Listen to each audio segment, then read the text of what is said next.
Hey everybody, and welcome back to the Audi Cycling YouTube channel, where today I'm going to be doing a video about the Tissot Tour de France Fantasy Competition, explaining basically how you're going to score points, which riders you should be picking, and ultimately how to try and win this competition. It's throughout the whole race. It's quite intricate. There's transfers and there's kind of captaincies, doubling of points to be contending with.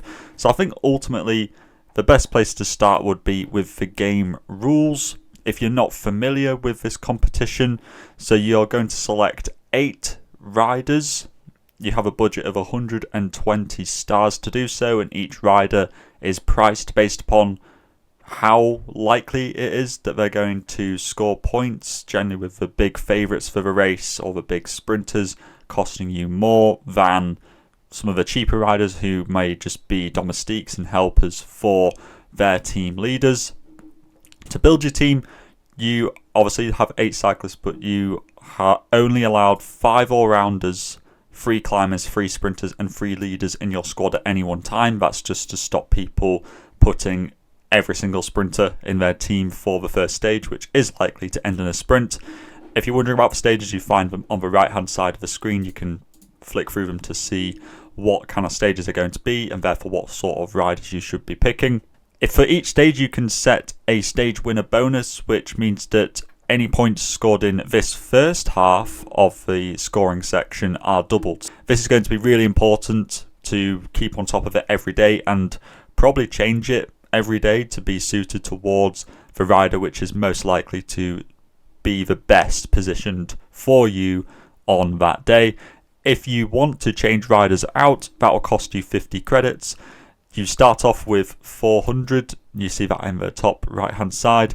You can earn more on each of the time trials by guessing how long it's going to take the riders or the fastest rider to complete the course. There are 2 time trials, so be sure to utilize that, because that could gain you some extra credits, which means that you can swap out riders and generally make your team more tailored towards the stages rather than doing it all on a little bit of a shoestring.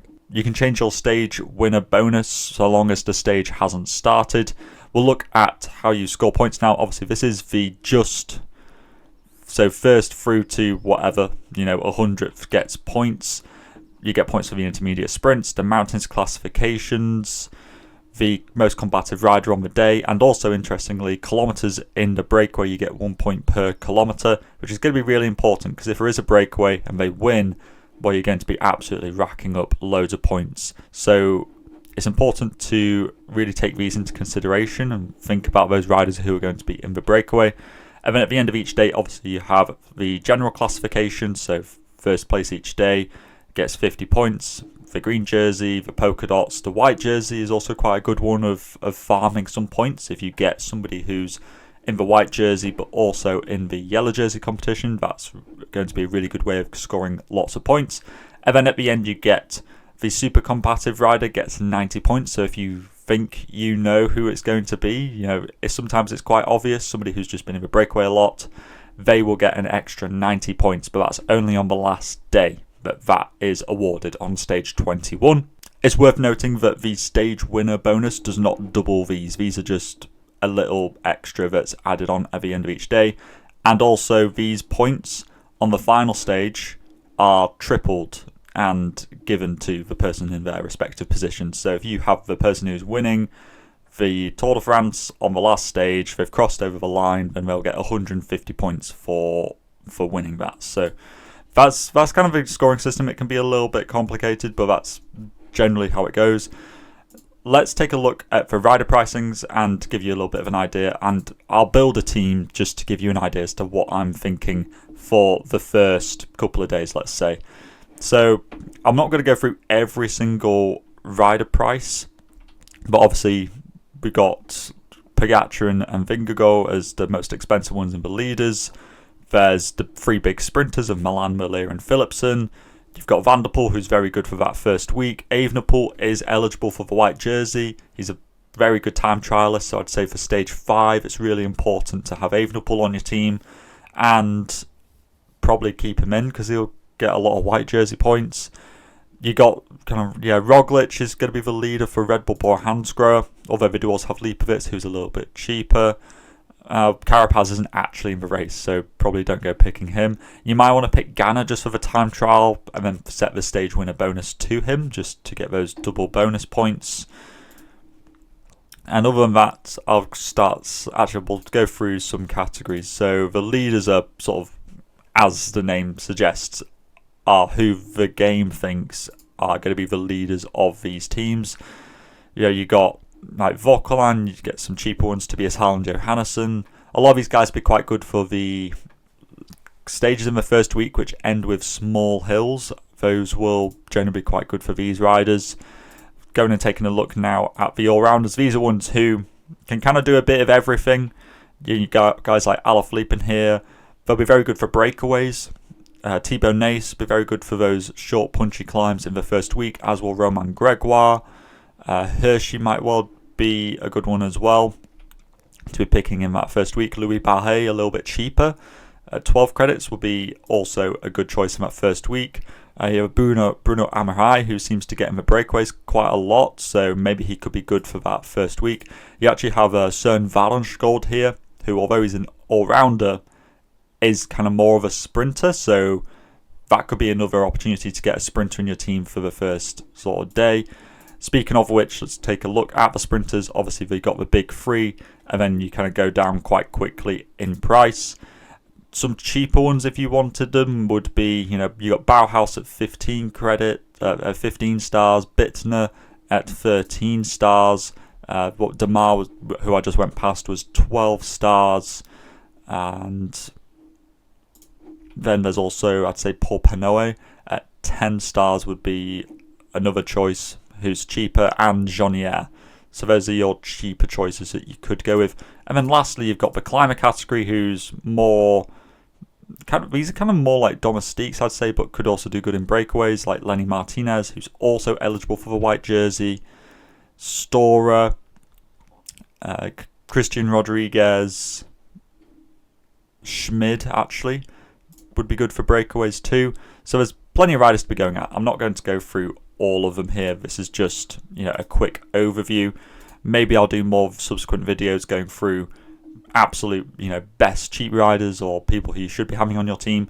But given the first stage, which you can kind of zoom in here, this looks like it's going to be a sprint day. But the first week alternates quite a lot between a sprint day and then a sort of puncher day with short hills, and then you get another sprint day, and then you get another puncher day. So it's quite annoying in a way for the transfers, because you're going to need to be constantly going back and forth, and it's going to be really burning through those credits quite quickly. So with that in mind, given that it starts with a sprint, I'm going to go all in and go with the big three sprinters, just because that makes sense. They might, one of these might not do well, but I'm willing to take the risk and just go with all of them here to begin with.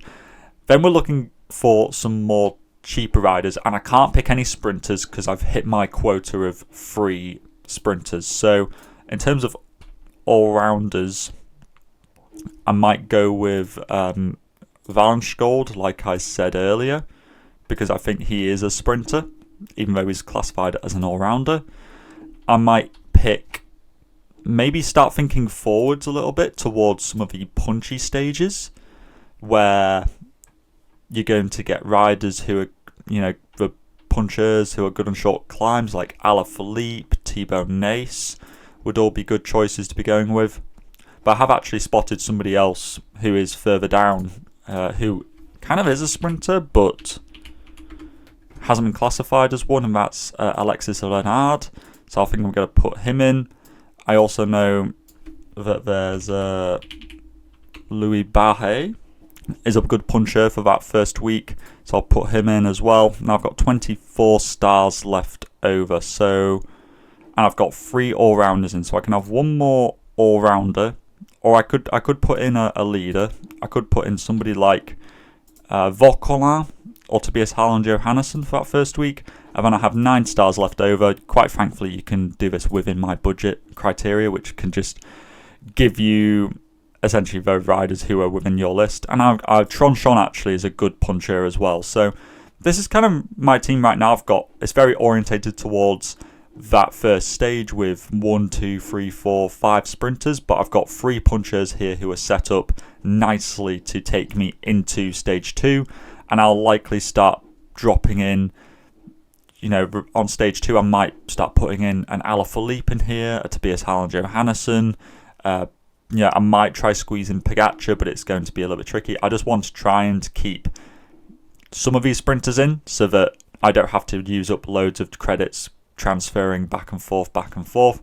I guess lastly, let's go take a look at the prizes, just because this is ultimately what we're sort of playing for. So for first place across both of the men and the women's Tour de France FAM, so you need to take place in that later in the month as well, you get 2 VIP tickets to the Tour de France for final stage in 2026, so that's a really big prize. For just the men's side, you get a Tissot watch for winning, you get the yellow jersey for second, polka dot, green, white jersey, etc. You get Oakley sunglasses, helmets, you know, for each stage. If you win, you get the official medal, you get the PlayStation game, you get the complete official album as well for finishing third on a stage. So there's lots of things to be winning in this. You get, I mean, gosh, there's a bike box in here as well. So there's plenty to be going out. There's plenty of reason to be taking part. It's completely free to do. If I set up a mini league, I will put the code up here at some point. But let me know what you're thinking in terms of who you're going to be picking. What sort of strategy are you going to be taking? Are you going to put in some more punchers, or have Pogacar in here, or Vingegaard or Evenepoel throughout the whole race to try and save credits? I'll be interested to hear if anybody's got some interesting strategies for how they're going to be winning. But all that is left to say is to stay safe out there, and I will see you in the next video. Salut!